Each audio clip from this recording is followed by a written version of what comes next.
Hey guys, this is my review for the 2017 Alfa Romeo Giulia. Now I just purchased this car from Carvana. The experience was good. Maybe I'll make another review on that in the future. But let's get into the car. All right, so this Alfa Romeo is the base model. This is the base model with the sport appearance package.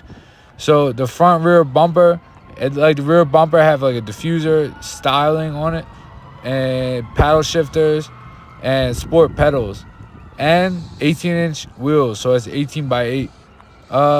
Besides for that, most of them are the same, right?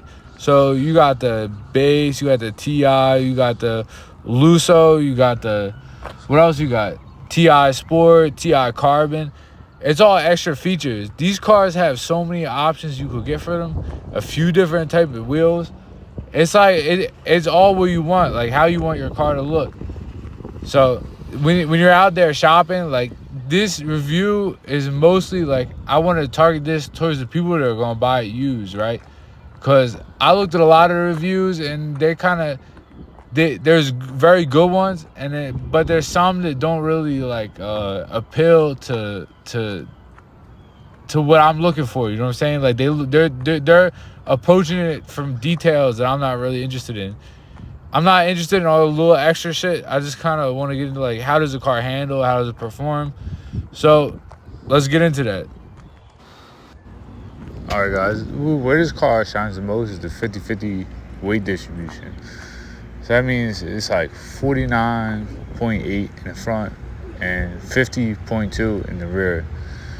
So, like, what that translates into is like a super well handling and super well cornering vehicle. So it's like in and out of lanes, fantastic. It's like you barely have to turn the steering wheel, and into that the steering ratio 11.8 to 1, super tight. So for every 11.8 degrees you turn the steering wheel, the wheel outside the car turns 1 degree. And the comparable, like that, I feel like the car that's most comparable to this as far as feel, like handling, and even on the interior, like the way the interior looks and the quality of materials, is probably the BMW 330i. But that car, the steering ratio is 14.1 to 1. So it's not, I mean, it's not much of a difference, but it's still, it just goes to show you like where the mindset they had when they designed this car. You can see some of that Ferrari engineering showing up, and how far the engine sits back in the engine bay to help create that balance that exists in the car. You could definitely feel it when you drive. You know, it's like I would explain this car as precise, and it feels light.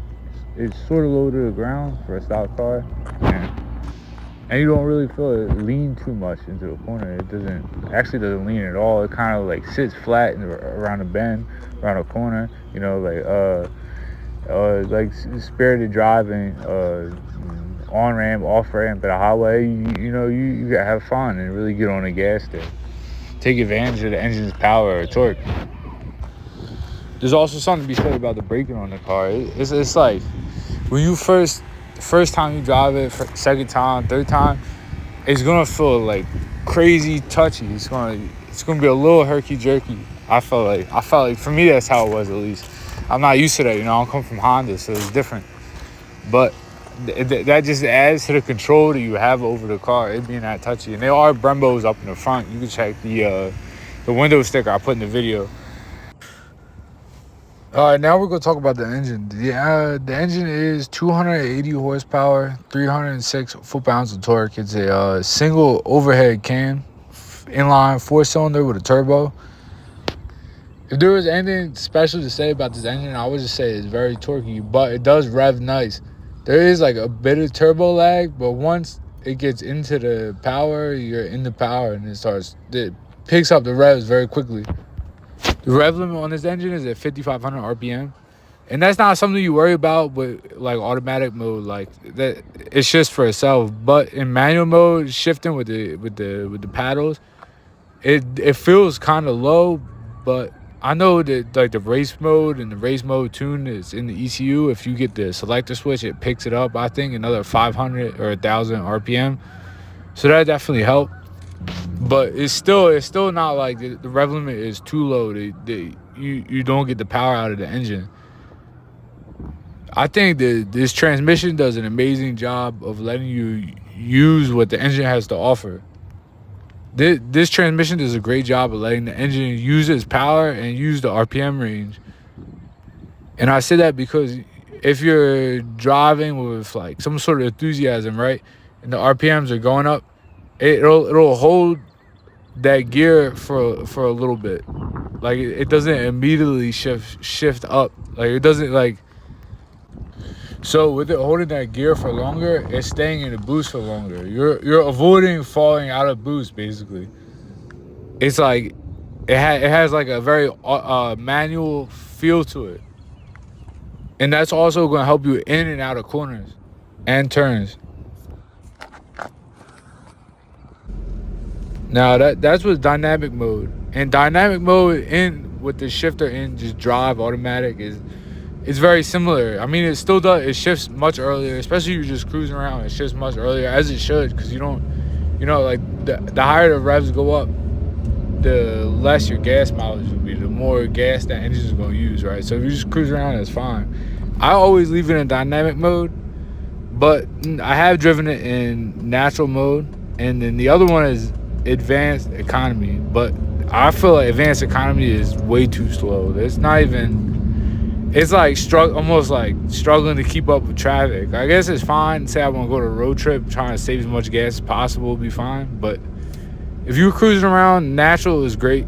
It's great. It shifts. It's like dynamic, but shifts earlier, and like I feel like you feel like the turbo a little bit less, but that probably is because it's shifting earlier.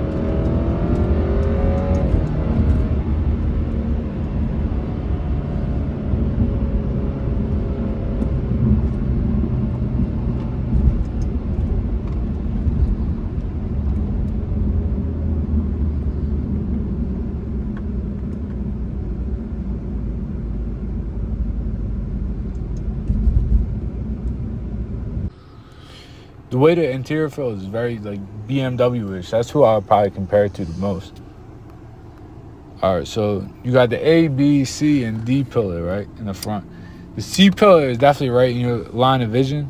That's like, I feel like the number one complaint of this car. Like, you turn to your left, you see a pillar. You turn a little bit more, you can see behind the back window, depending on how far back you have your seat.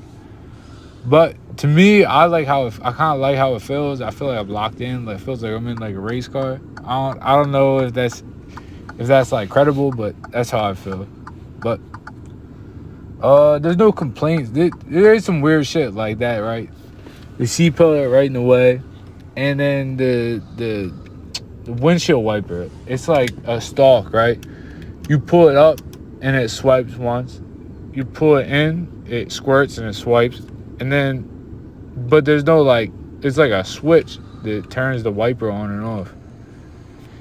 And then the turn signal stalk, it's like pretty far in, and you like really have to push it. You have to push it hard. Like sometimes I think I turned my turn signal on and I didn't turn it on. Like I'll just hit it for the quick like lane change. I'll do like blip a couple times and it's gone, right? But I'll do that sometime, and I didn't push enough. So it's like either sometimes I push it too far or too little. To me, it's not a big deal, but, it's just like a little quirk that's weird. And another thing, the automatic on and off, like the auto start, right? Or when you come to a light, the car turns off, and then it turns back on when you let off the brake pedal. There's a button here you could turn it off, right? But the button doesn't stay like locked down. Like it isn't like a button you click. Like you push it, it clicks. Like every time you get in the car, you got to turn it off again. But again, that's like another little thing that's like, it's like a little annoying. You can buy a kit. Alfismo sells a kit that is like a wire you plug in the other end that keeps it turned off. So that's it. Seats are nice quality. There's plenty of room in the back. As you can see here, I'm sitting in the back. There's enough room, comfortable. My seat's all the way back. Driver's seat's all the way back, but there's room back here, The seat a little bit more far forward. You got my son's car seat back here. But I did put it on the passenger side so I could recline the seat. But all around comfortable. Hey guys, thanks for watching my video. This is my first review ever. So next coming up, let me know what mods you think I should do. Whether it be race mode, LSD, coilovers, wheels, let me know. And tune in for some more content on K24 swap EP3. I'm gonna be doing a clutch and some other maintenance details. So stay tuned.